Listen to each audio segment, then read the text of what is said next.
Oh, hey Don. Hey, how are you? Pretty good. This is Brennan. I don't know if you two talked before. Hey Don, how are you doing? Hey, good. How are you doing? Not too bad, not too bad. Getting by. Really All nice to right. meet you, man. Nice to meet you. How's everything going? Okay. I'm checking your books out behind you. Oh Oh, yeah, yeah. Which Yeah. that's which what they're there one? for. So you got something to look at if we bore you.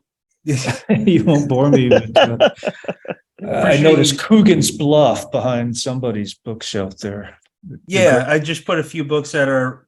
There's the what? great George V. Higgins, you Yeah, know. yeah. I was gonna bring them up with you, and I What? just wanted to show you this real quick. I feel like you'd appreciate this. A Larry Bird shirt. That's my Yep. that's my favorite player of all time, man. Here we go. You could do a lot worse. Yeah. I'm 5'6", so basketball was never like a big thing for me.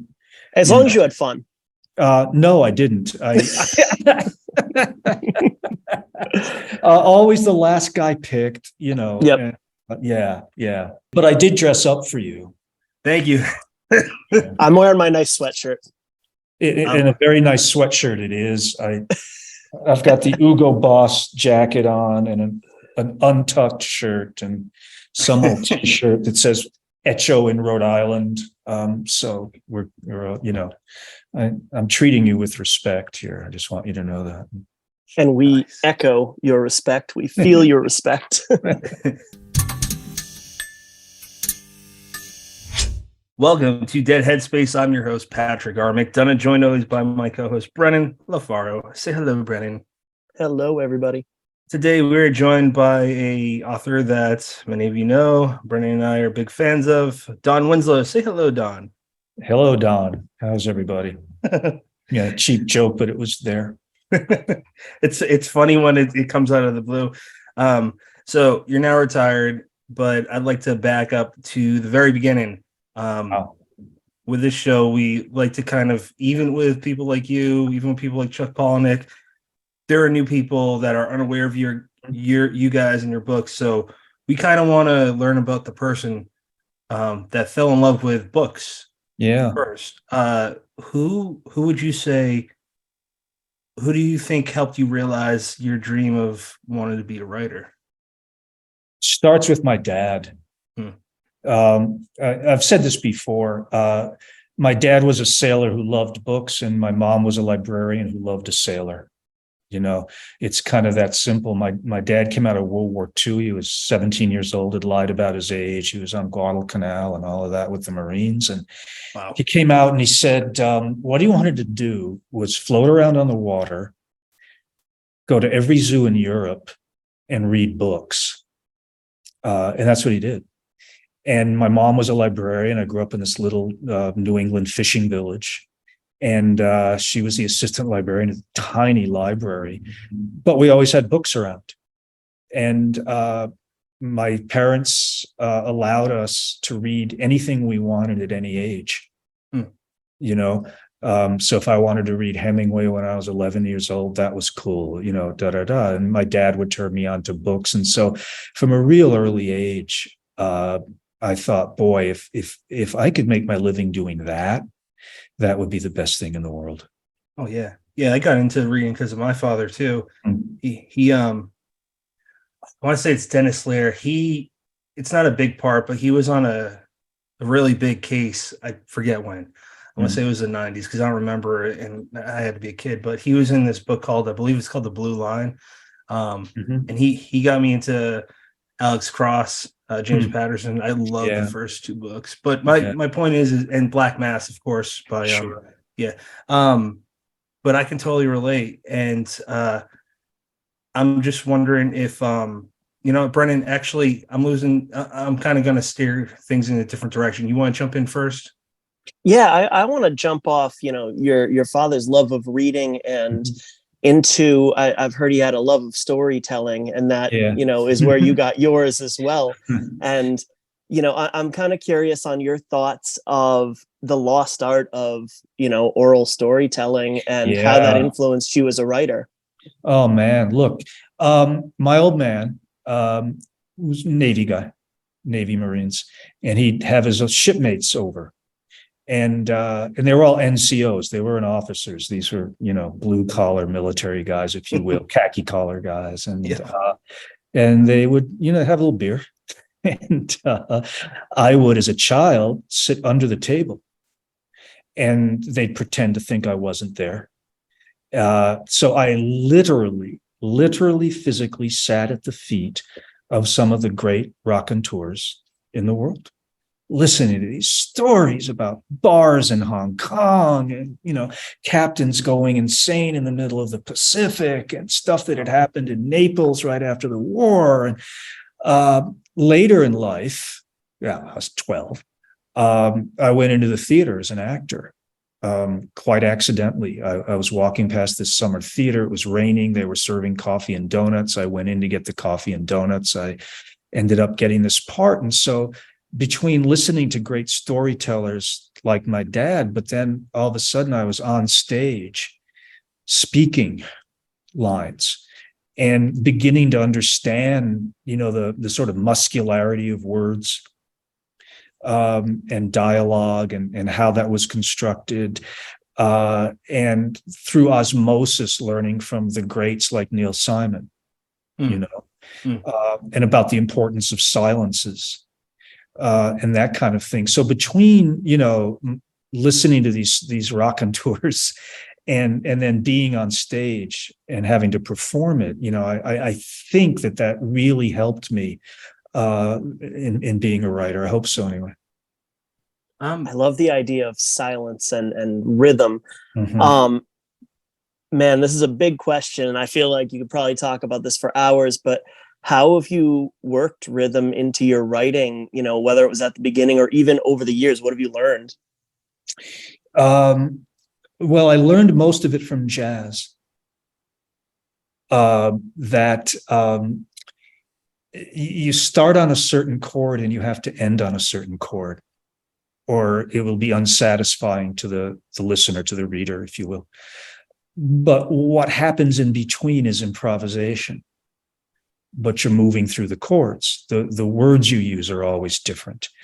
I also, and I think more in my later career, really learned the value of silence and of pausing and of allowing white space, physical white space around words, so that if, I have like an action sequence and I want to grab the reader by the front of the shirt, not let him go, then that page should look pretty black, right? It needs to look dense. Sometimes I sit away from the computer so that I can make out not the words, but just the shapes on the page. And if it's an action sequence and it's going ba ba ba ba ba ba ba ba ba ba, that's what it needs to be on the page. But sometimes I want to focus the reader on a certain image or one or two words. And then I know I have to surround those by a lot of nothing, a lot of white space. I think what artists call negative space, maybe, so that the eye is focused just on that. I've also learned that sometimes you need to just slow down sometimes and give the reader sort of gentler kinds of things. I did a book called The Force, and this is like a 30-page segment where nothing happens. It's 5 guys sitting around at dinner telling stories. It's pretty funny stories, actually, and they're all real. They all happened. And the editor kept taking it out, because it wasn't moving the plot ahead, and I kept putting it back in. And eventually I won. Late in your career, you win those battles. Earlier in your careers, you lose those battles. But because I knew what was going to come up next. And I know it was going to be fast and intense and brutal.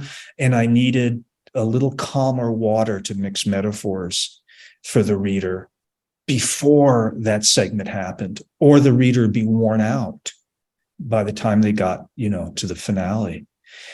So I think a lot about rhythm. Why did the It's editor? a long answer. I know I'm rambling, but there you go. No, it's great. Brendan, I'm going to interject. Why did the editor? Do you remember why they wanted to cut that scene? Oh yeah, I could show you the memos. So, because they wanted to take it out for the exact reason I wanted to leave it in, because it slowed the book down. Yeah.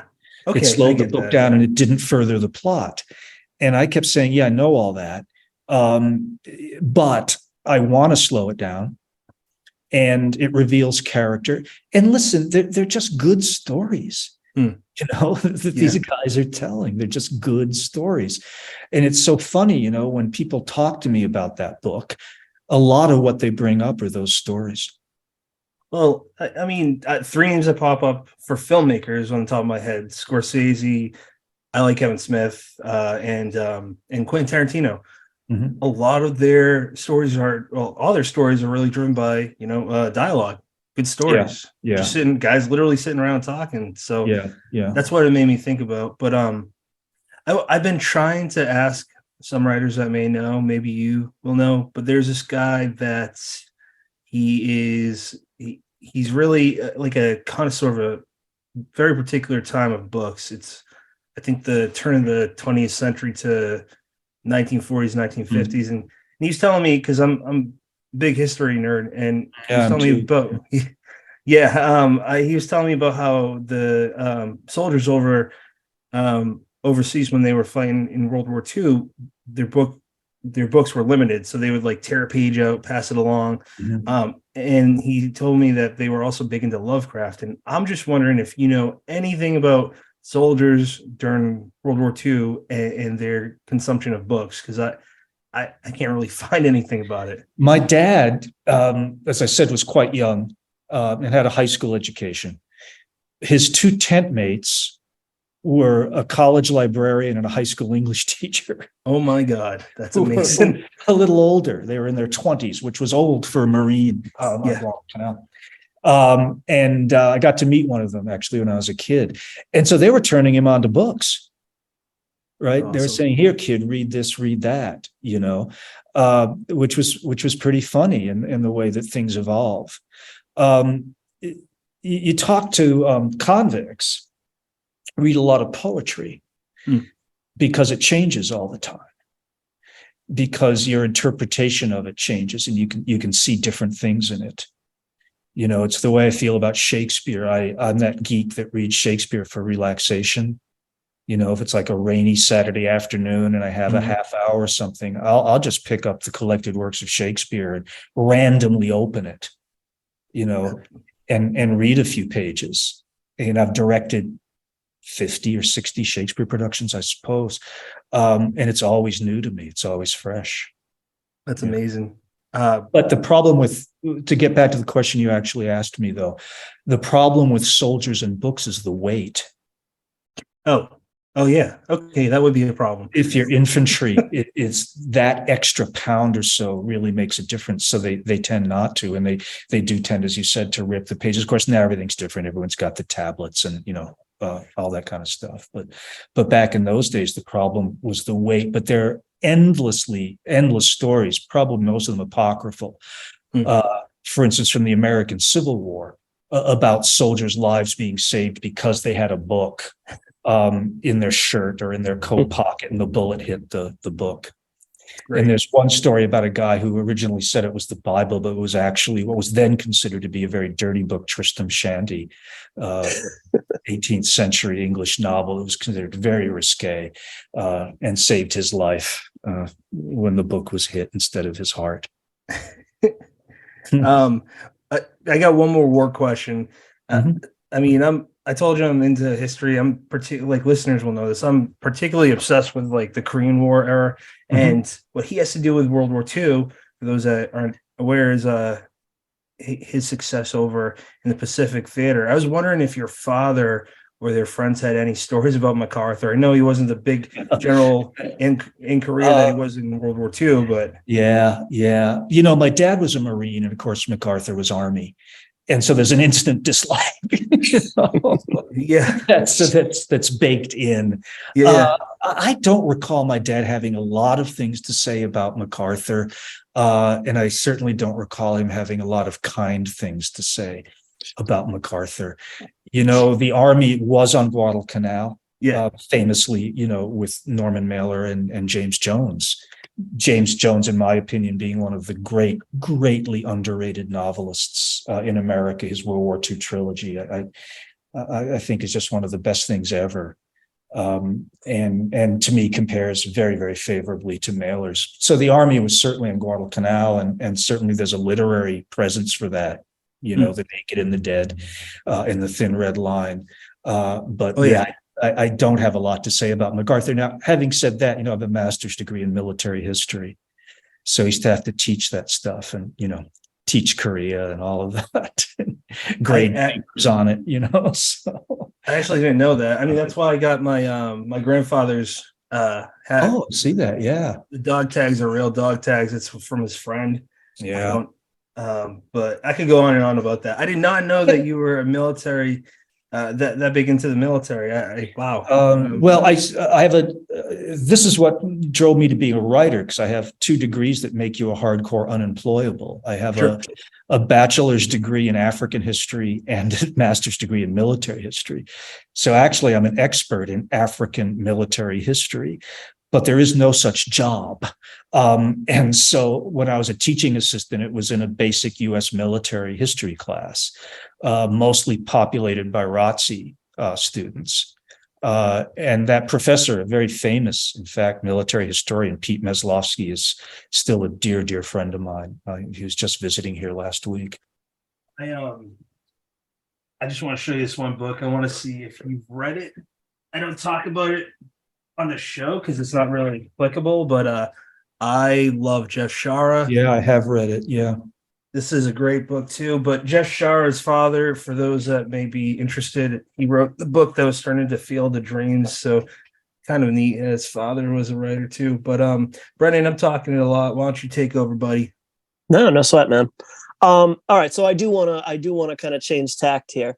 Right. I want to talk about writing different locales. Now, you're a well-traveled man. You've lived in a lot of different places, but there's no way you've lived everywhere. And one thing that, really strikes me about a lot of your books is just how central the locations are to the plot, to the characters, and to the reader's enjoyment of the story. I'm thinking Providence and Rhode Island is an obvious one. San Diego, Hawaii, and obviously parts of Mexico.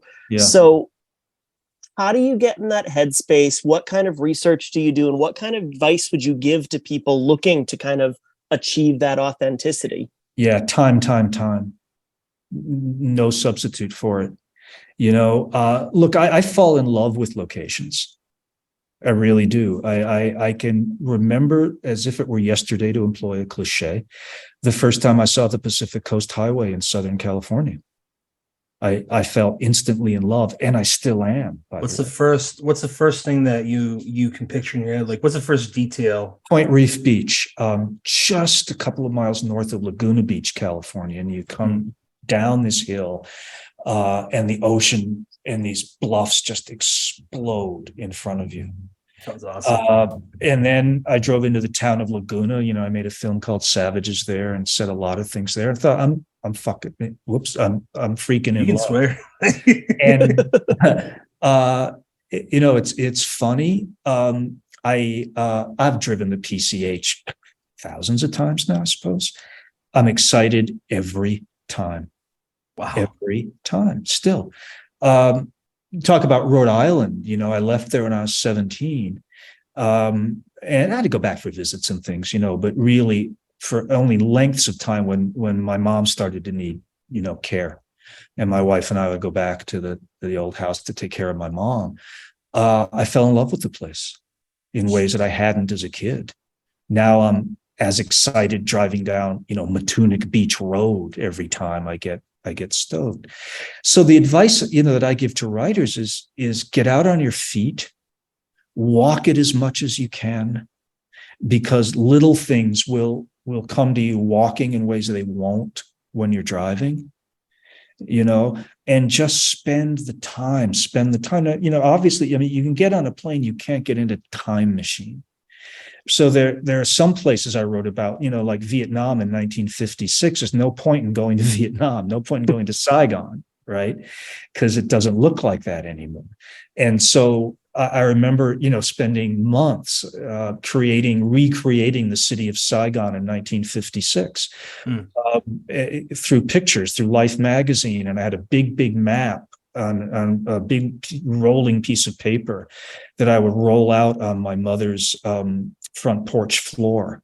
And I'd glue photos of this hotel, that drugstore, this restaurant, so that when my character walked out of his hotel and turned right, I'd have a sense of what he saw, and then of course you read a lot of history books to get a sense of these places in those times. But, if you're writing contemporary or roughly contemporary, you just got to get out there. You just got to get out there and spend the time. There's no substitute for that. I've done that in my hometown due to I forget why. I think I just stole my folks. I want to walk years ago when I still lived in Massachusetts. And yeah, I can relate because I've driven by it countless amounts of times, like certain locations in my hometown I grew up since I was 3. Mm-hmm. So I'm in my late teens at this point. And I was just like, oh, I've never noticed that house there before. So that's, I'm just reiterating because I forget where I heard this, but once I started to about 10 years ago, when I knew I wanted to be a novelist, my wife opened my eyes up to that. And I heard this quote where if you look at the world through a narrator's eyes in your regular life, whatever you're doing, you're going to start to pick apart details and it's going to make everything more interesting. So that's kind of what I'm going through in my mind. Brennan, what do you got to say, sir? No, I think that's absolutely astute. There's just there's no substitute for lived in experience. You can't sit in a chair. I mean, you can technically recreate through internet archives and stuff, but beyond just setting, you're not going to be able to get down reactions and body language without interacting with the world. And like you said, you could recreate, with Time magazine photos and stuff. But if you're writing about a culture that is outside of your small little town, then the way that people speak to each other, the language they use, the language they don't use, the space they use, there's not going to be a substitute for that experience. And man, if there was one that came close, it's going to be copious amounts of time. But I think it pays off well. I'm trying to imagine a Don Winslow book that is just the characters without that expansive setting, and I can't do it. It's part and parcel. It's too impactful on character. It's hard to separate character from place. I don't know that you can do it. I really don't, because we are such products of our environment. I think that the first and most important element of any novel, but especially crime novels, is character. You can come up with as many nifty things that happen as you want, but if people don't care about the character, they're not going to care about what happens. They just won't. Yeah. And then very much a part of that is that sense of place. I think it was the British playwright Peter Shaffer who called it the small gods of place.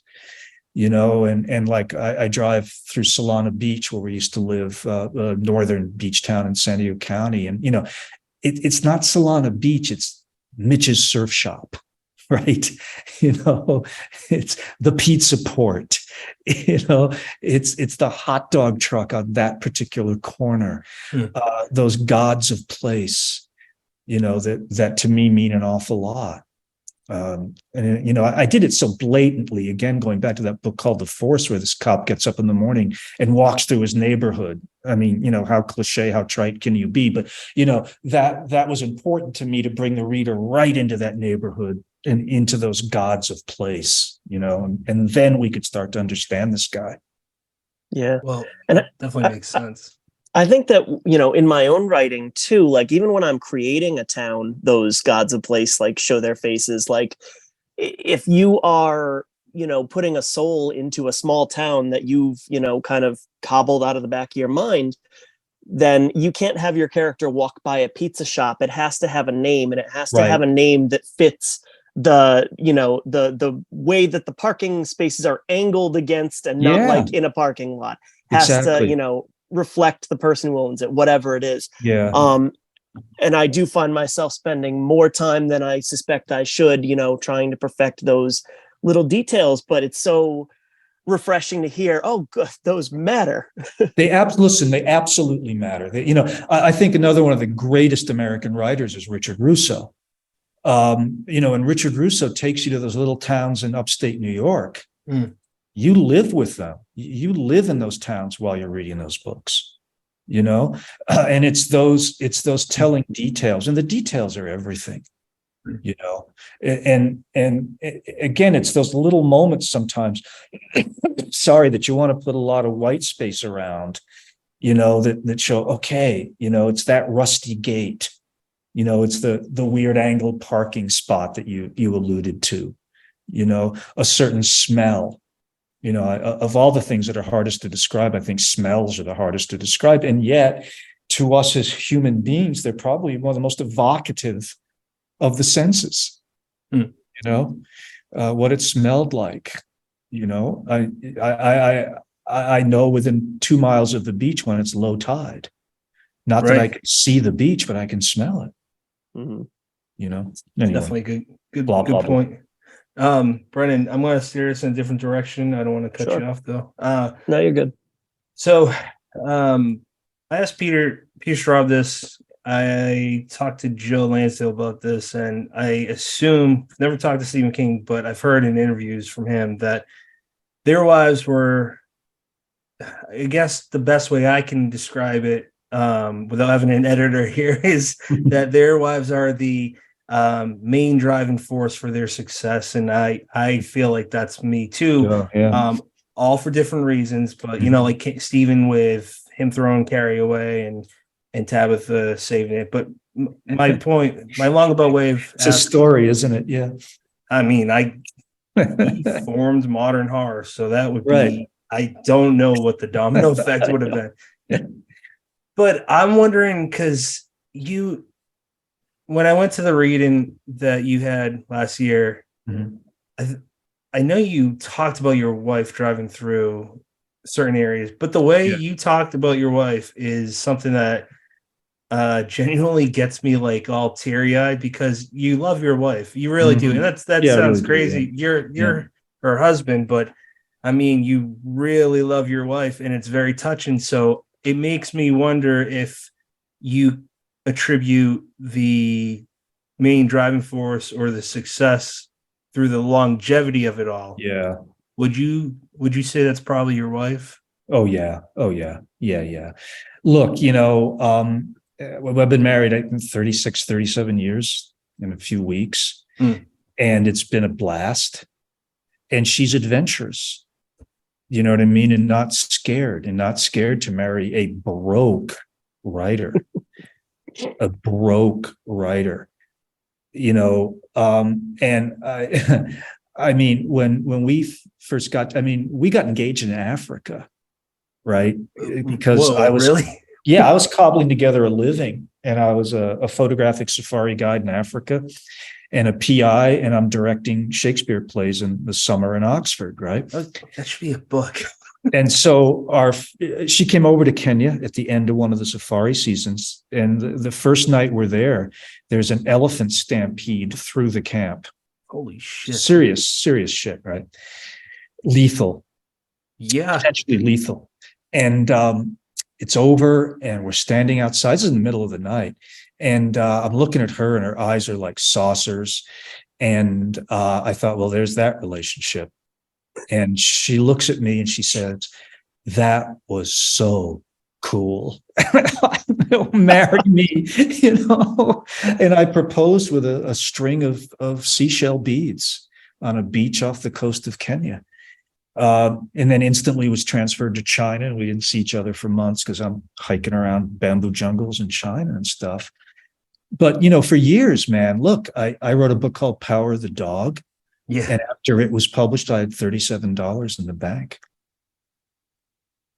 It's so weird to word's not the right word. Brendan, you're smarter than me, so fill in the blanks after. But it's so strange for me to think of like when I love interviews. That's why I started the show. I just love listening to who the people are, and it's just bizarre thinking of who you are and where you are at your level in your career now, and then you're talking about where you started. It's just it gets me pumped up. I don't know what words to use, but this just there's so much story there, Brennan. I came home from China and she was selling blood.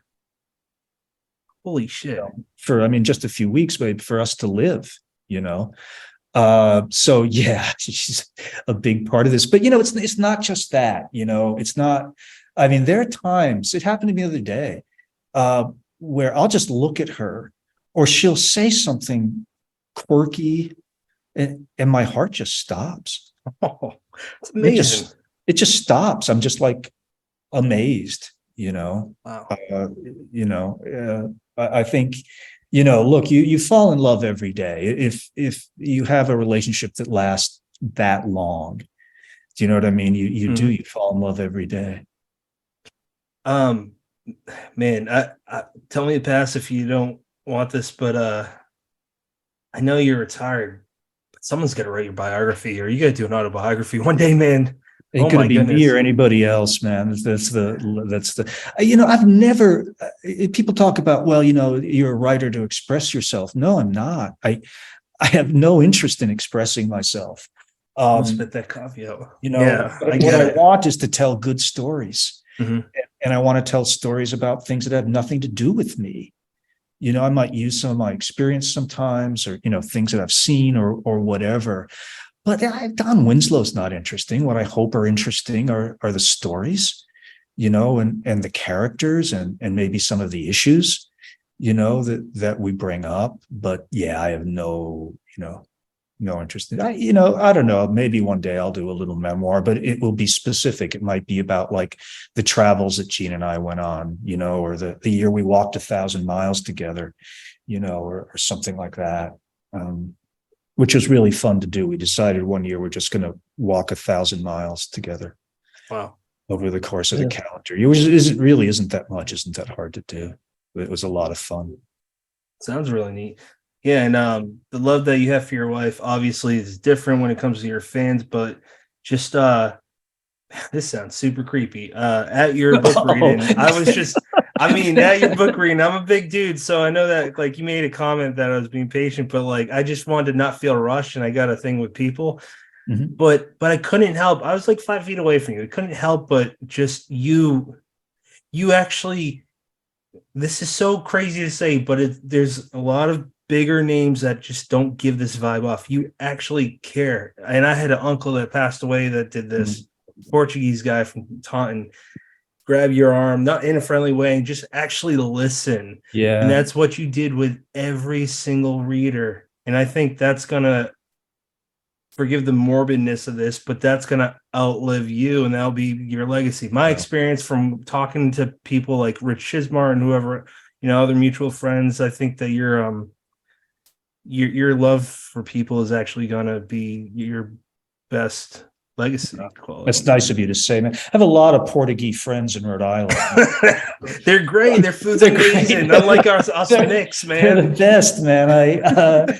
Two of my best friends in Rhode Island, Bill McEnany, who's Portuguese despite the name, and Tony Souza, classic Portuguese. Souza, yeah.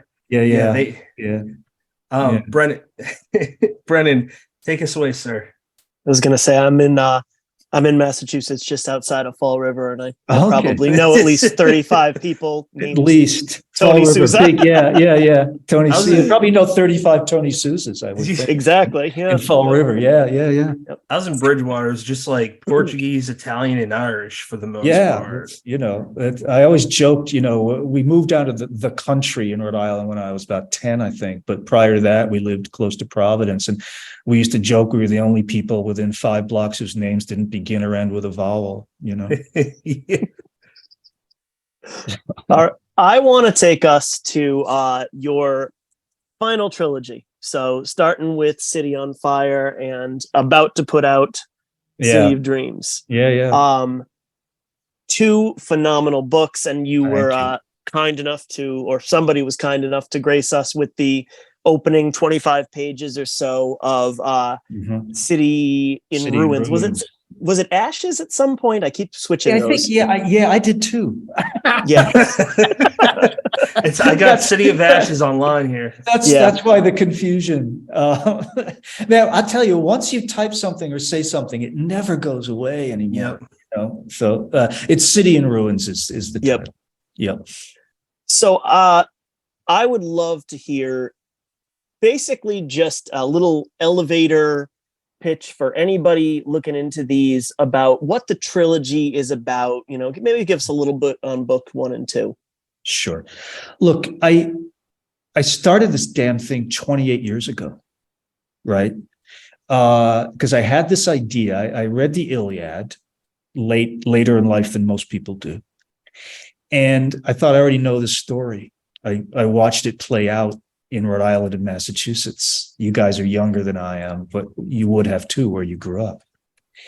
And I thought, even back then, could I take that and make a contemporary crime story, a contemporary crime epic? I always knew this was going to be a trilogy, by the way, unlike my drug books, which were accidentally a trilogy. Yeah. I quit after each one, right? So the books, basically follow Aeneas, the character of Aeneas, the hero, obviously, of the Aeneid, but that begins in the Iliad. He's a very minor player in the Iliad, but a fascinating one. And I loved his arc.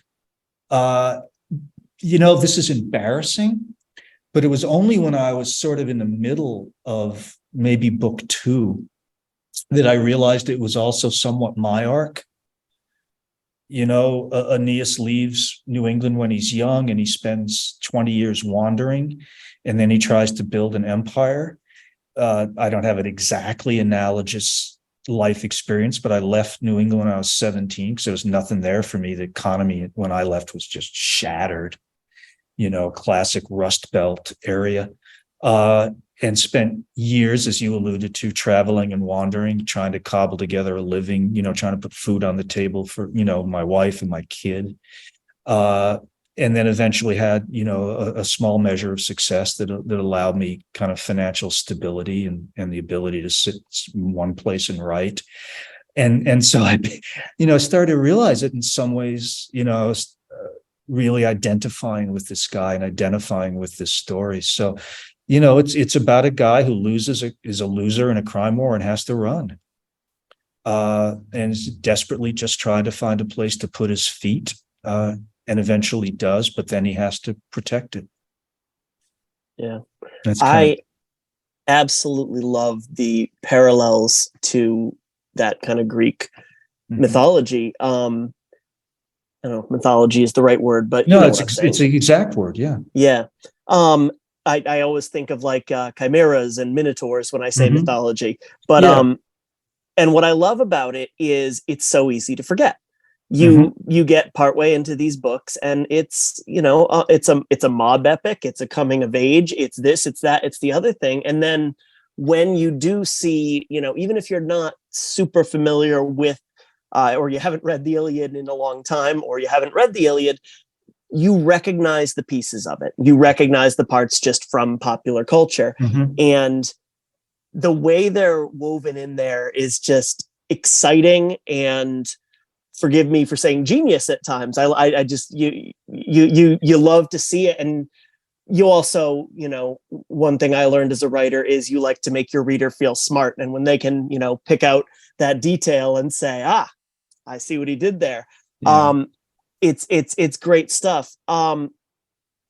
Now, what I'm kind of curious about, you said this has been around or been in the pipeline for 28 years. And it's got, despite just the timing, it's got this big I mean, even the book covers almost kind of resemble Puzo's The Godfather. Was this always kind of built up to be your kind of magnum opus? I think so. In my mind, not in the world's mind. Believe me, they wouldn't let me publish this book for a long, long time, But I think maybe finally you come to a point in your life and come to a point in your career where, people say, okay, we'll take a chance on you.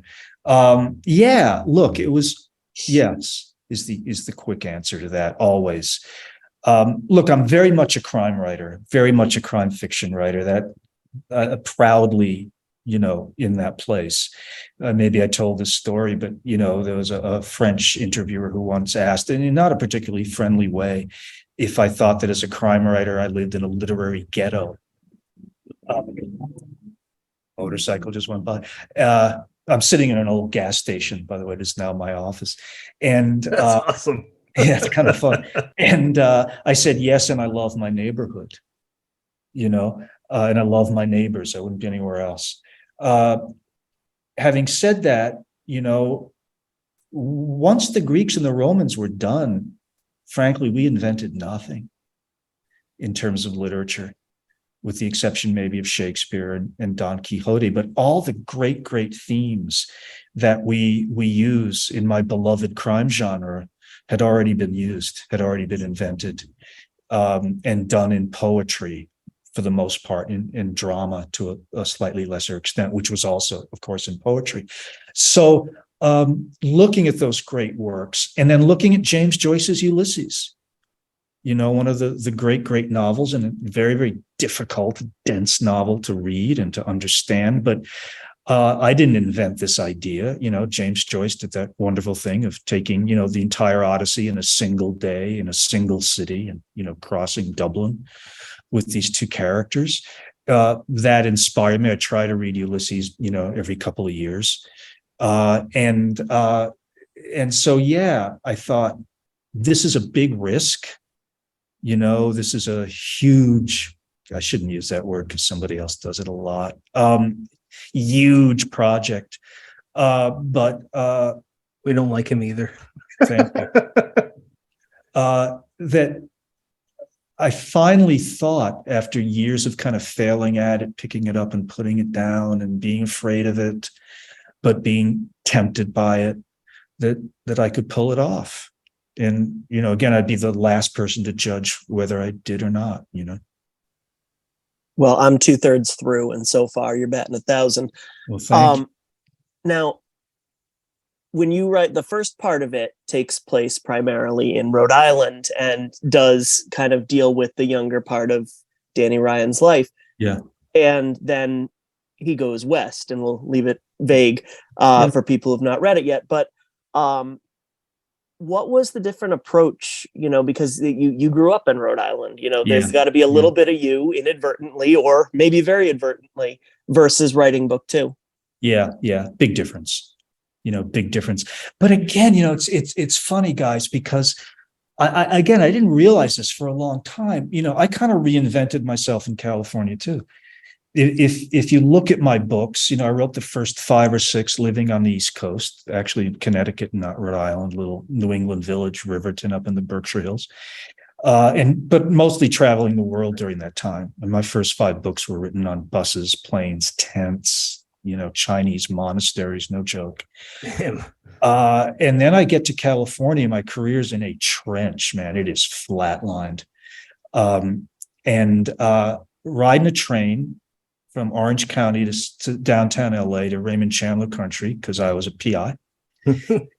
And I'm bored out of my mind with what I was writing. And I hit the delete key and started writing in the present tense instead of the past tense. And it changed everything for me. Holy shit. For me.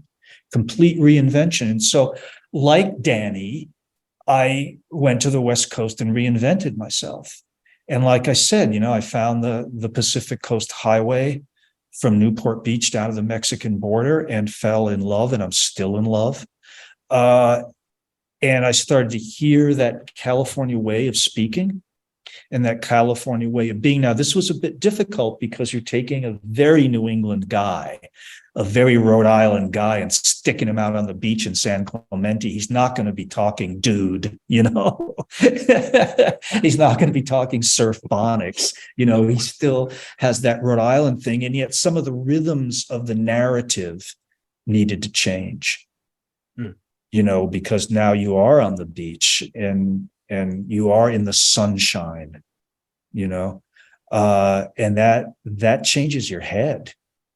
It really does.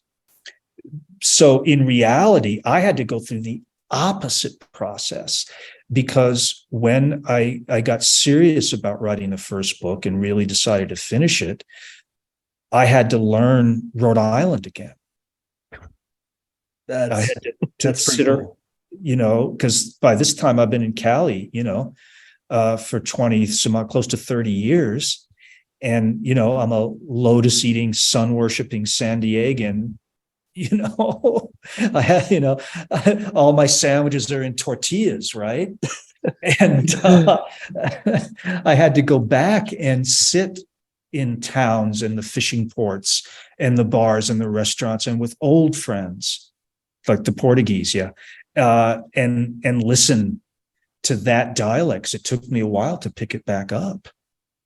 When my wife says when I'm tired that my accent changes and that Bobby becomes Bobby, and when I live in South Jersey now. I moved here in 2015. That's where my wife's from. Mm-hmm. And I bring that up because the first time that I came down here, like moved down here, and then went back up to hang out with my friends, I just sat and listened. I usually talk a shitload. Like, I'm usually a motor mouth, but I just listened because down here, there's not one set accent. Right. Up there, it's heavy. But my wife literally cannot understand my parents at times. Yeah. So, I get it. Listen, I think one of the most valuable things we do, and we don't do it nearly enough as writers, is listen.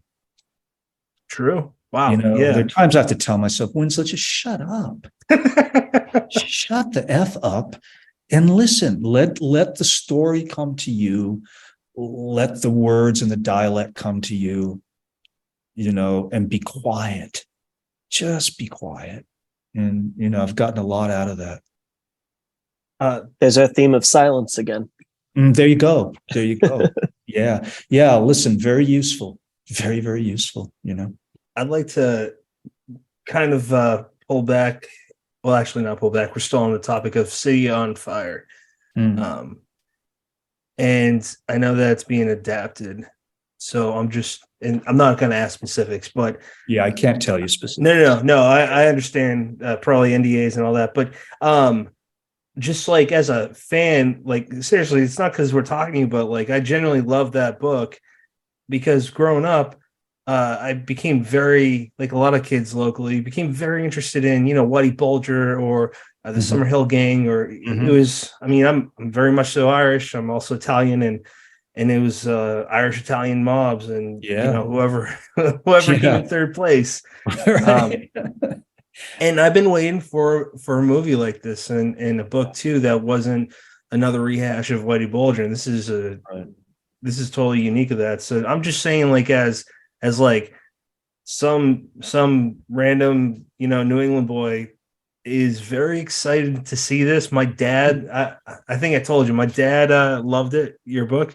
I let him borrow it, the non-signed one. No, wait, I had one signed for him. I gave him his, and he loved it. And that's kind of cool because, like, he's not super into horror except for like older Stephen King. Yeah. So it's nice when we get to like talk about books that we both enjoy. Yeah, that's a nice thing. Yeah.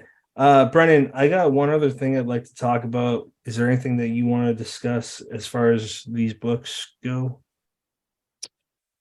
I'm wondering what you can tell us about book 3, or what you can tease about book 3, even though it's not out for about a year. 2024.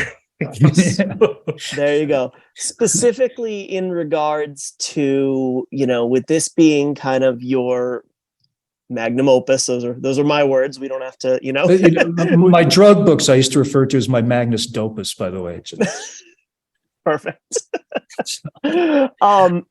Now, with this kind of following, not, an outline per se, but a rough, idea with the, Iliad, are people going to be surprised by book 3? Yes.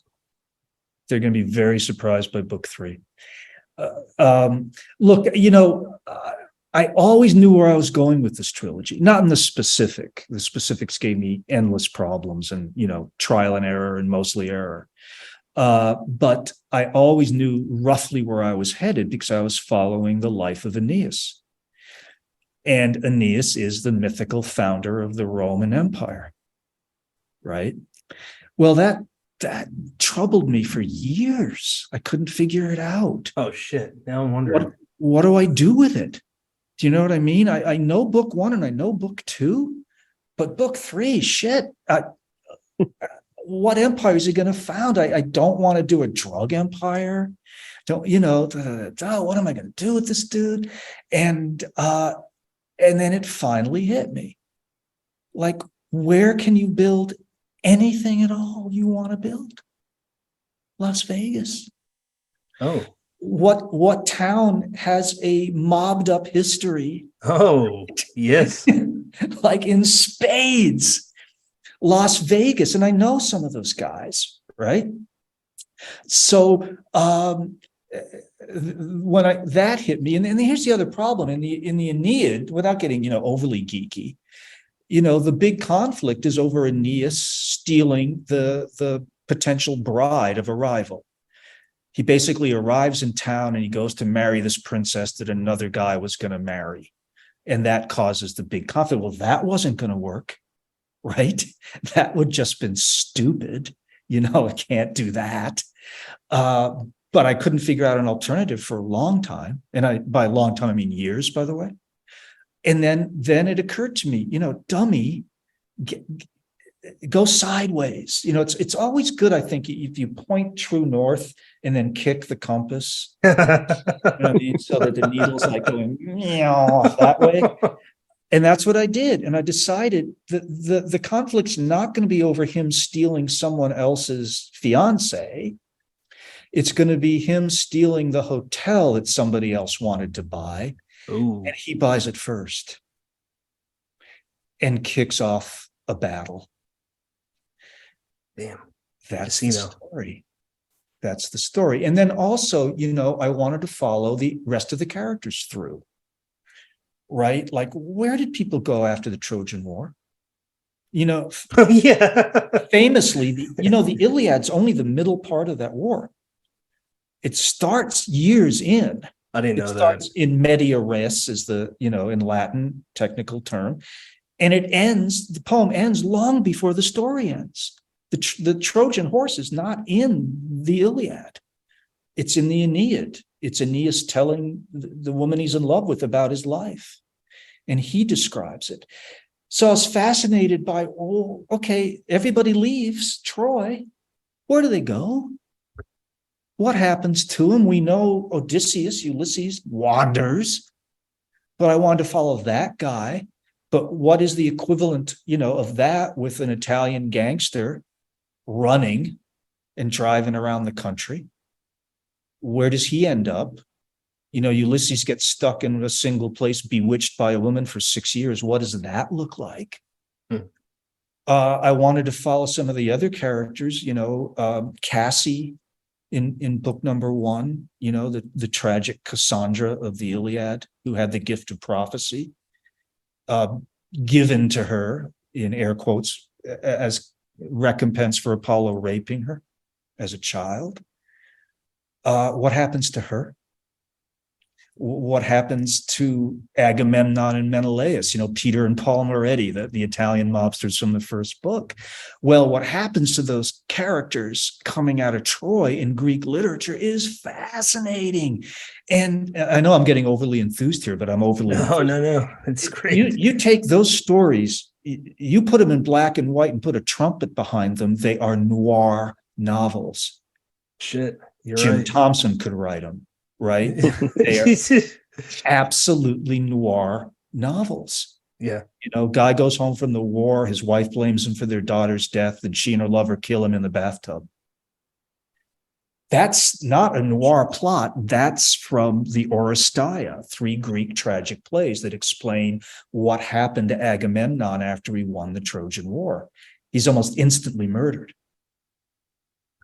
So I wanted to follow all that through. Odysseus famously goes home, right? Finally makes it home to kill all the suitors of his wife.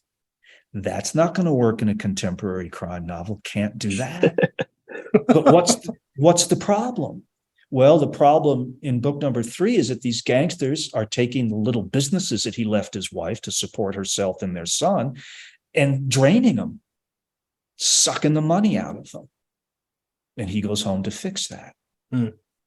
So it was great fun to be able to look at those other stories and let me tell these other stories in a contemporary crime way. And you're feeling now sorry for yourselves because you asked one question and Winslow just I'm riding the wave, man. 20-minute monologue. But yeah, so that's kind of book 3. So most I'm very excited for it. Nebraska, Rhode Island, California, all over the place. Wow, yeah. That's excellent, man. I'm really looking forward to that one. So I hope people like it, but they will be quite surprised, I think. I would like to ask you to tell us about Don's book club. Yeah, it's something we've started to launch, and continue at it.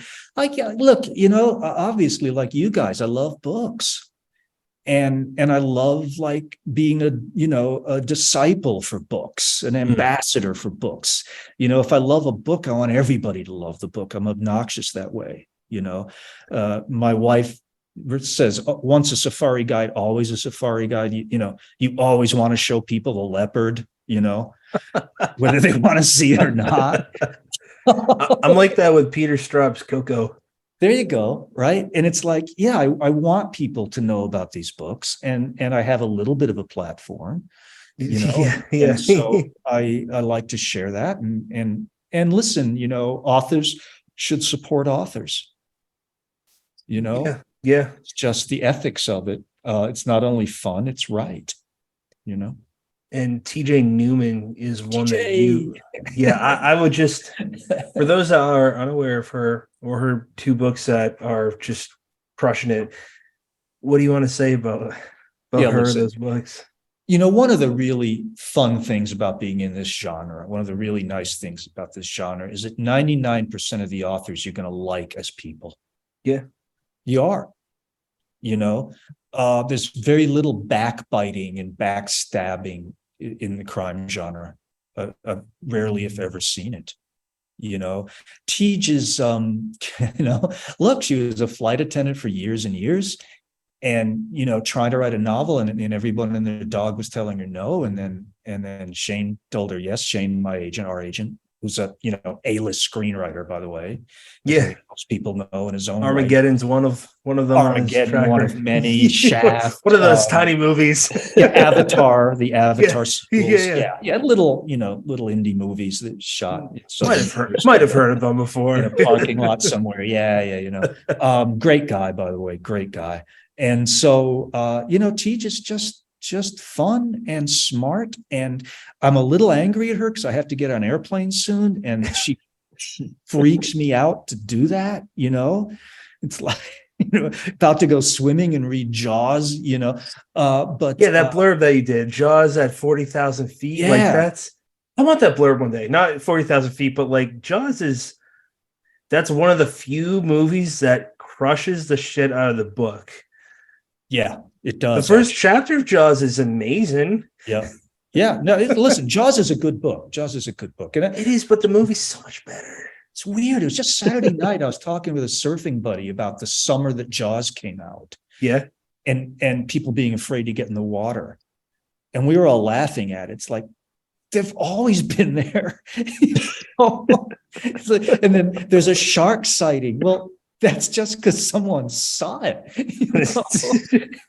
Shark sighting. They've been out there a lot longer than we have. TJ Newman, very, very gifted writer, and as good a writer she's that good a person, which makes her success all the more fun.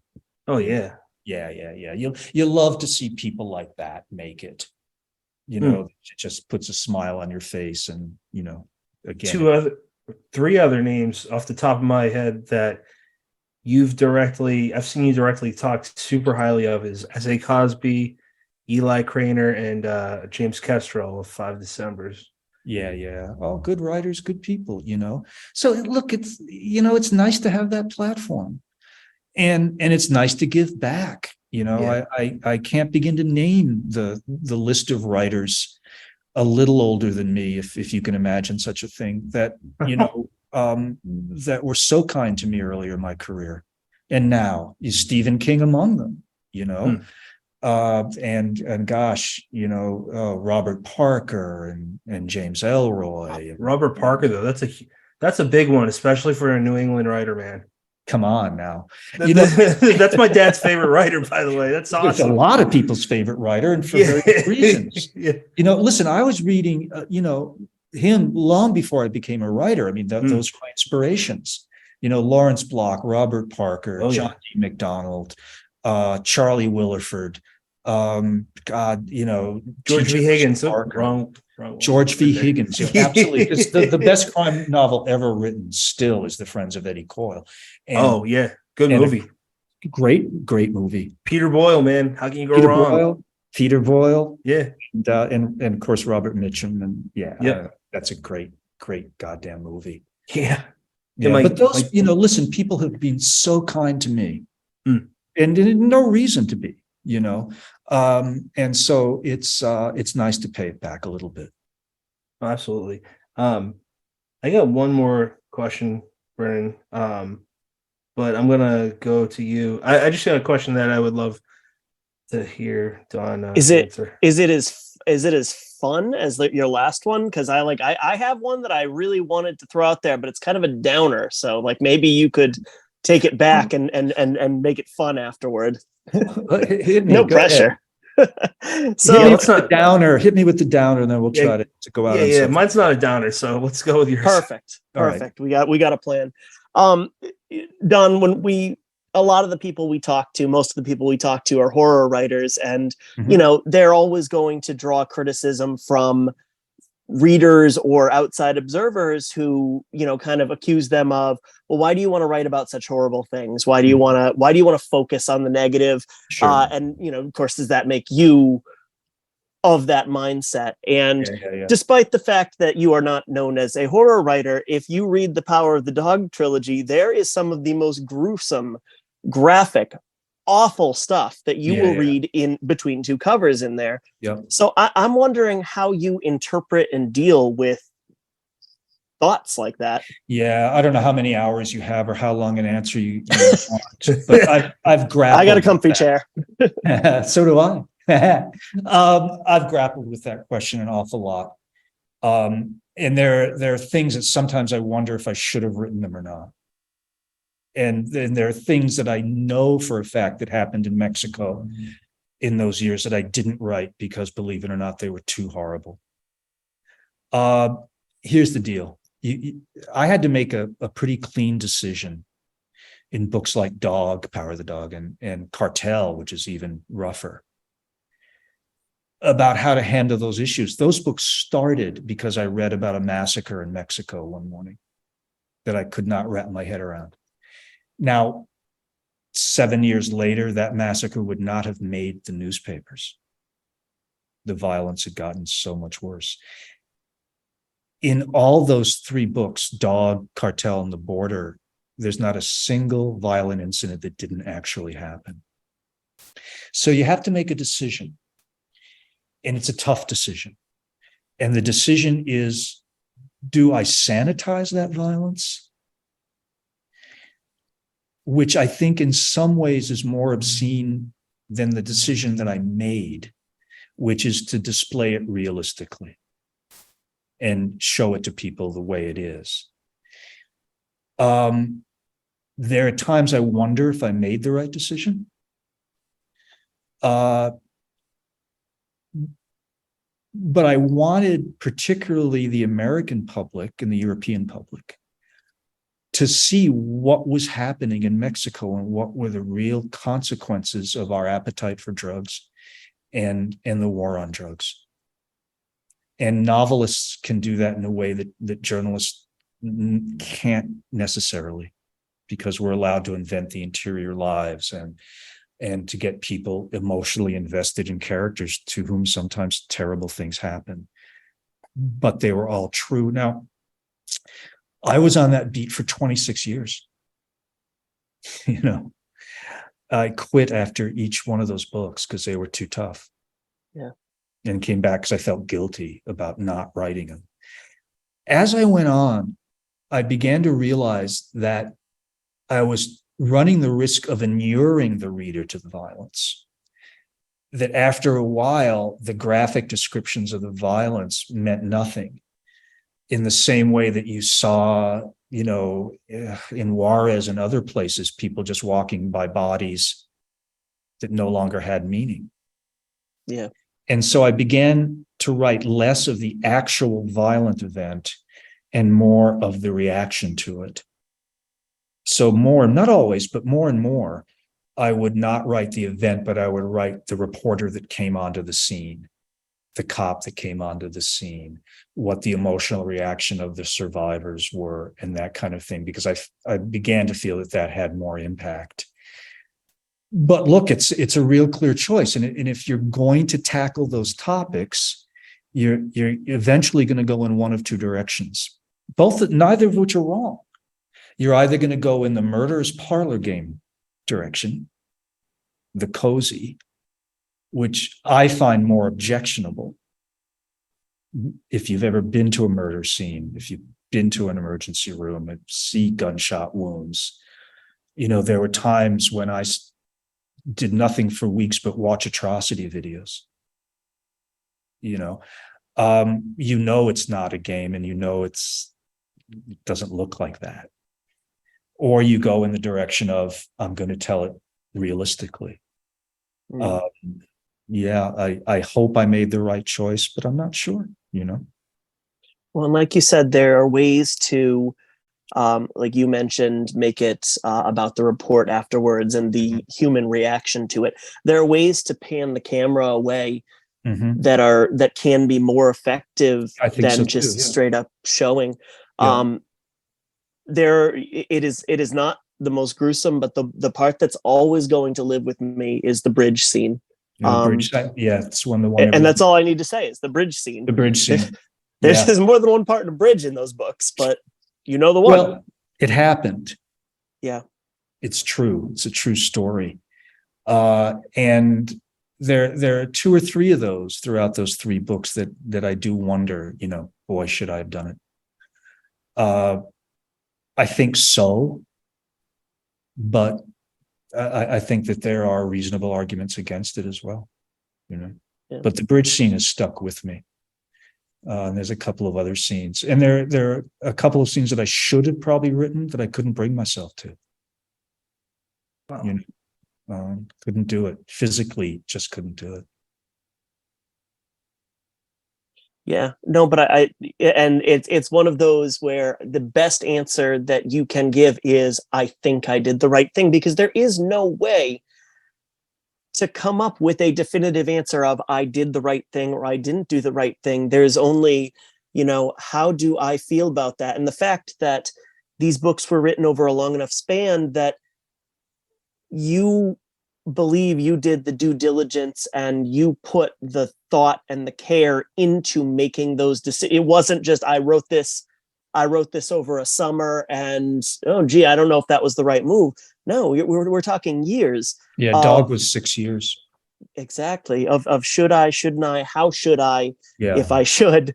And the reason that I agree with you in that I think that was the right move is because of that ultimate intent to show what the end result of, you know, the way that we might live our lives up here and not think of the domino effects as they move south. Yeah. To see just how big that ripple gets in a non-sanitized and authentic way. You know, I'll tell you a couple of things about that. Well, three things, if I may. I don't know how you're all doing for time, but we're good. I remember writing that scene, and I remember the night before I wrote that scene, because I knew I was going to hit that scene the next day. I knew that was the next day's task, and I remember not sleeping. Before writing that? Before writing that scene, and trying to think, how do I do it? Through whose point of view do I see it? What are the words that I'm going to use? You know, and I remember it to this day. But when I would go out on tour with Dog and with Cartel and with The Border, there was never a single event, not one. I'm going to be in double and triple negatives here, but stay with me, where someone did not come up to me afterward to tell me a real story, to ask me if I knew what had happened to a certain relative or loved one. I remember so many evenings of just having to hold somebody while they were telling me about their father, their cousin, their wife, their husband, and what had happened to them. And I guess the third thing I'd say about it, I used to get in big trouble, particularly with college audiences, when I would say, look, go ahead and smoke your dope. Because, I believe in legalization across the board. Could be legal. And go ahead and do coke, but you need to know what your participation is. You need to know that you think that's harmless, but you're sending money to people who murder, torture, and enslave women and children. So you go out and you do that line of coke, you're an adult. I'm not going to tell you what to do, but do it with the awareness that there were kids thrown off a bridge. God. That, and that there were, over 200,000 people killed in the drug conflicts in Mexico, making it the largest conflict since the American Civil War on the North American continent. Know these things and then go ahead and tell yourself that what you're doing is harmless. Yeah. Well, I cheered us up.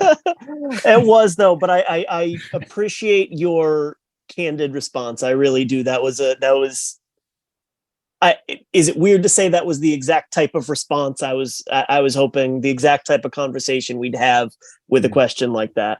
I knew we were going to have a good conversation, guys. Yeah. I was looking forward to the session. So, yeah. Patrick, cheer us up. Patrick, can you get us out of this hole I Tell us dug? a joke. I think I can. I mean, So I would these like three to. narcos walk into a bar. And I'd like to end with final thoughts, but do you have time for two more questions and then I have time, guys. I am your creature. No worries. Oh man, that's awesome. So two things that I personally want to know, but I feel like a lot of people would be interested to know. A lot of writers that I've heard say, I'm never going to have enough time to live and write everything I want. Right. You're 69 now, right? Unbelievable, but true. It's only, but I'm wondering, because I'm 34 and my career in the publishing world is just kind of getting started. So I can't imagine in 30, 40 years I'd want to stop or would stop or whatever, but who knows what's going to happen. So Yeah, my long way of asking, do you have an internal battle still? Did you, and you don't have to get into details about what you're doing after retirement. I'm just wondering about like the decision to say, this is it. Was it discussed with you and your wife? Oh, of course. Yeah. Yeah. I figured, but I was just wanted to ask. Yeah. Listen, for several reasons, one, and I've talked about this quite a bit, and I won't bore you with it. I'll give you the elevator version of it. We don't get to choose the era that we're born in. And this era, I felt that there were things more important than Don Winslow writing another crime novel. And people ask me, well, why don't you write a novel about, MAGA and the Trump era and all of that? And I said, well, yeah, for the following reason. By the time I wrote it and it got published, I'd be writing an elegy. What we're trying to fight, that battle would have been over. There's not time to do it. This is Yeah, a fair. fight that requires an instant response and on an almost daily basis. Mhm. And so that was the major reason. I also don't want to publish just for the sake of publishing. I just don't want to publish for a paycheck. Very fair. And also, I there's some more waves I want to ride. I want to take longer walks with my wife. That's a beautiful answer. Seriously. I love that. My I'm not trying to make this about me, but my wife's name is actually, she's got Jean in her name. It's Tara Jean. So I'm sorry, what was it? It's a Tara hyphen Jean. Oh, nice. Yeah. It's just a really pretty name. Mhm. That is seriously a beautiful answer, though. I want to take longer walks with my wife. That is applicable, I think, everywhere. It's love. Oh, yeah. Has a thought, this just popped in my head, but has a thought occurred to you, well, how do I want to spend the rest of my time? Because it feels like from that answer that your answer is pretty much obviously the things that you want to address with your platform, but when it comes down to it, you want to spend time with your family. Mm-hmm. Yeah. Yeah. That's fair. Yeah, I think it's fair. Listen, again, I've had such a bigger career and a better career than I'd ever dreamed. Mm-hmm. Now, you say you're 34. Did I hear Yes, sir. that correctly? And you're thinking about where's my career going? Sure. Dude, I was 40 before my first book was published. That makes me honestly feel better. And I got paid a whopping $7,500. I was 6 published books in before I could quit my day jobs plural, right? So you're 30, you got time, man. Yeah. You don't worry about a thing, Oh yeah. No, I'm not in a rush anymore. I'm just riding the wave, if you will. But realistically, you come to a point where you have more days behind you than you have ahead of you. Mm-hmm. And we are in this fight, and we need to fight this fight. Mm-hmm. But the time not spent doing that, when I leave this session, I'll walk back 100 yards to the house and, see if Jean wants to go for a stroll. Awesome. I love that, man. And the neat thing is a lot of fans get right. And I'm not saying you're fans, but I mean, we all see it on social media or, you hear about it, but there's fans that just seem to get, especially social media, how it doesn't help. They get lost in the idea that like creators are people. Mm-hmm. And I mean, if you're ending on a book that you spent, a trilogy that you spent almost 3 decades on, it's your heart. I think that's the best way to say it's been a great time with you guys. Here's my very best attempt at what I want to put up. That's awesome. As a fan of yours, I think that's great. Brandon, you got anything to add before? Appreciate that, man. Absolutely. No, I think that was really nicely put. The other question I have, and again, back to the reading, you were talking about the reading I went to in PA for years last year. You were talking about at one point, I don't even know how this came up. I think it was a fan that asked about kids banned books, and you were, to paraphrase, you said that kids are they're a lot smarter than we give them credit for. Is there anything, I feel like this would be the best way to end with the question before we do final thoughts. Is there any thoughts that you want to throw out there about children, books? Well, yeah, I mean, the first thing that I have to say today, is that 3 more kids and 3 more adults were killed in a school today by a mass shooter armed with an assault rifle. Jesus Christ. So when are we going to do something about that? But to answer the question you asked me, it almost brings us full circle with the first questions you asked. When I was a kid, we were allowed to read anything. Mm-hmm. My mother told the librarian at my school, whatever he wants to check out, you just check it out. And if he doesn't bring it back, then it's a problem. But otherwise, I don't want to hear from you. Don't make the kid read out loud. Because I was, reading history books that, were fairly advanced, and they would challenge me on it, right? Can you read this book? And my mother got pissed and walked in and said, just check the book out for the kid. So my mom and dad, and there were two kids, my sister and I, also a professional novelist with 43 books to her credit, published books. Wow. Right. Two kids in the family both became professional writers, largely because we were allowed to read anything we wanted to read. And our parents didn't think we were stupid. And I think that these people who want to burn books and ban books think that our children are stupid, that they're not capable of holding two conflicting ideas in their brains and deciding which is the correct one. They don't think that kids understand shades of gray, that they can only understand black and white. Mm. And this censorship now comes from both ends. It comes from the left and the right, to be fair. It does. It Absolutely. does, you know. And so the idea of burning books and banning books is so antithetical to where we should be and where we want to be. And then while I'm preaching, and I promise I will close on this, we've stopped largely teaching art. We've stopped largely teaching music.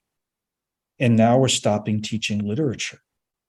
Scary. And then we wonder why our society has gotten coarse.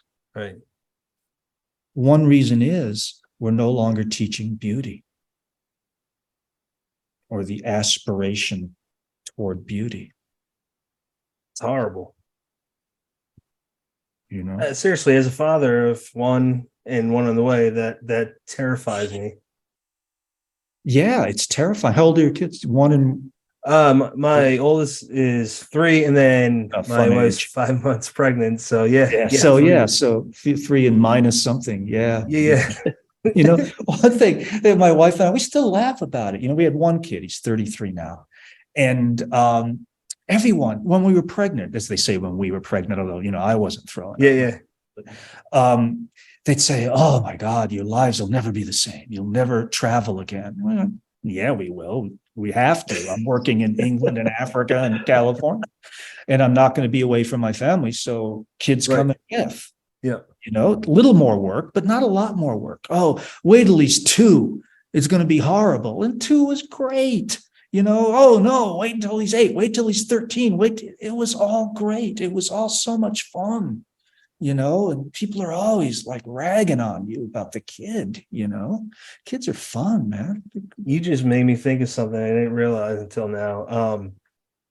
So Phil's 3, and I've been writing with the mindset to be a novelist since my wife really helped me refocus and on reading and whatnot. But that was back in 2013, and I feel like around 2019, 2020, and Brennan can attest to this, is when I finally found my voice. It took like 7 or 8 years to find my writing voice. Yeah. But being a father, I got a lot less time to write because I want to be with my son all the time. Exactly. Yep. But I noticed something. This can't be a coincidence, man. Like I feel like that because my main theme, it just comes out, is a kid being killed or something to do with family, just like stuff that terrifies me. And it feel like that kind of all becomes an amalgamation of powerful emotions, love, beauty, fear. Absolutely. Can I use this gray hair to give you a little unsolicited advice? Do it. Yes, please. I don't mean to be condescending or patronizing. Mm-mm. A guy that it was a professor of mine. We're talking about a book of his. Mhm. Great book. And What I'm is not it? going to give the title because I don't want to, you know, I don't, Okay. it's a private conversation. And Mhm. and I said to him one time, that was a really great book. And he said, yeah, it is. And I wish I'd never written the damn thing. This is before I was even married, by the way. And I said, why is that? So I was shocked. And he said, because I missed my kids growing up. Oh. I never forgot that. Never forgot that. So when my kid, well, even now, when my, kid was in the house and I was struggling to be a writer, I never shut the door. Holy shit. You just changed my writing approach. Not once. A there was none of that, don't disturb daddy, he's writing, or be quiet, or any of that stuff. If he wanted to come in and play or throw the ball or go outside or whatever, screw it. I got up from the desk, we went outside and did it, because I can always stay up later or get up earlier in the morning if I need that time back, but I could never get that time back with my kid. Thank you. And I put an old Atari computer. You go to the Smithsonian, you'll see an old Atari. I know what Atari is. Atari computer next to mine on the desk. And Thomas will sometimes, this toddler, 2-3-year-old, will come in and bang on that thing. And when I was writing a book called The Trail to Buddha's Mirror, he was writing The Trail to Boots and Mirrors. So I gotta tell you, man, the best decision I ever made in my life. And because the world is not going to suffer, and I'm not going to suffer if Don Winslow writes one less freaking book, right? But I would suffer, and that kid would suffer if I didn't take that time. Holy so shit. Door was always open, man. I'm just going to leave you with that. Not saying right or wrong, but you know. No, I'm not saying this because we're recording. You just changed my writing approach, because I would always go with the Stephen King door shut on first draft, second draft open. But no, fuck that. I'm right there with you. He's already 3. And I sleep with him almost every single night. And I hope that never changes, but it will. It eventually. will. It will. We picked Thomas up one day at the end of the day, and he said, "What did you do today?" I said, "Oh, I wrote." And he went, "Oh yeah, how many pages?" Kids are ruthless. Oh, still ruthless. They don't give a shit. Cold-blooded killer, you know, that kid. Brennan, we're gonna do final thoughts now, unless you got something else, buddy. Gonna throw 2 points in super duper quick, just off what Don said earlier. Number one, as an elementary music teacher, I appreciate your support of the arts. Oh, I appreciate you, man. I appreciate you. Thank you. And and you know, mantra, whatever it is, what we need to do with kids is always 2 words: presume competence. I think that says it all. You said it much better than I did. Thank you very much. Yeah. I learned it in school. Don, do you have Had to be good for something. any final thoughts? Nah, this has been just fun, man. I've just enjoyed the conversation. Like I said, I knew I was going to. Sorry it took me a while to get here. You're busy. You're super busy. Very patient with me, and I appreciate that. But I always knew we were going to get it done, and glad we did. It's been a good time, and thank you. Yeah. Thank you so much. And for that advice. Brennan knows this, listeners know this, but like having Peter Straub, that conversation, that I bring him up because it relates to you, and I'll tell you one sec. His conversation and the interaction me and him specifically had via email until he sadly passed away, he was someone that I wish I knew my whole life. Mm-hmm. Like I generally, like, I miss him. I miss him in my heart. Yeah. I'm getting, hey man, tell me if I'm being too much, but like this conversation, because when we're talking about, like, especially my boy, like he is my pride and joy, you know, and your advice, just like that really changes my life in a better way. So thank you. It'll change his too, man. So, that's beautiful. And I do want to say one fun fact that I feel like you would know this actor. My father's a teacher, my brother's, but my dad, where he taught when he was still teaching before he retired, was at this school for kids that I don't know what the proper word is. They were socially, they had rough lives. Okay. And they weren't in quote unquote regular school. Right. One of the teachers he worked with was Mark Goddard, the actor from. And I just thought that was so weird. Like he's one of the biggest actors in the 60s, and now he's just doing that. Living life, man. Just living life. Yeah. Brendan, final thoughts for you, sir. You know what, Don? I just can't thank you enough for your time, for your willingness to traverse any topic and give just the most thoughtful answers on. I have enjoyed this conversation immensely. Yeah, it is right up there with my favorites on this show. So thank you so much. Thanks, guys. Hope to see you in person sometime soon. And, I'm in San Diego area winters and Rhode Island summers. So if you're in that area, give me a shout. I'm in that area. All right. Absolutely. Give me a shout. Come on down. Yeah. I'll get you real clam chowder. Oh my God. Everybody. Not that milky baby Not puke that stuff. milky baby puke. I got in so much trouble for that. I mean, Did you? yeah. Because I didn't realize it 2 days later, I was going to be in Boston. Yep. The crowd was outraged, Oh, boy. but they were asking me That's about that in hilarious. Germany, you feel very strongly about your clam chowder. Yeah, I can't do an accent, but it was pretty funny because they took it very seriously. So. Listeners, you have many choices in podcasts. Thank you for picking us. Hey, everybody, just a few words. If you enjoyed that episode with Don Winslow, check out episode 79, Chuck Palahniuk, the author of Fight Club, Joke, Haunted, amongst many others. You could also check out episode 105, where we talk, me, Brennan, and a guest host, Ken McKinley, talk with Peter Straub. That is an author that I personally was affected by big time, affected in the greatest of ways, influenced and inspired by him as a person, by his work, specifically Coco and that Blue Rose trilogy. It's worth noting that that's actually his last interview that he ever had. Sadly, he passed away last year. We truly miss him deeply, still, forever will. Episode 129, that is with Richard Chismar. He's the author of Chasing the Boogeyman. It's actually a sequel coming out very soon. And episode 133, Rachel Housel Hall. She personally has been praised by Don Winslow, and she co-wrote a book with James Patterson, so we're checking that out. And episode 174, Cynthia Palaio. She is the author of Children of Chicago, a personal favorite of mine. There's also a sequel out now. It is called The Shoemaker's Magician. There's a few other episodes where we talk to some other legends in the field, such as 168, David Morrell and the Lansdales. So we got David Morrell, Joe R. Lansdale, Keith Lansdale, and Casey Lansdale. And one other you should really look out for is episode 200. That'll be coming out in a couple weeks.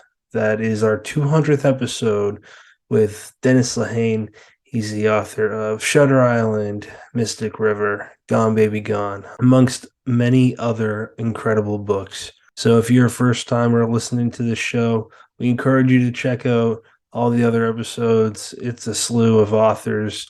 There's some game creators on there. There's screenwriters, musicians. We hope some of you subscribe. That'd be great. Subscribe to the YouTube channel. Subscribe to whatever you listen to podcasts on. We also have a store where you can check out mugs like this. Everything can be found at deadheadspace.com. Thank you for listening to the show. We hope that you check out a few more episodes. Spread the word, and hope you have a good one.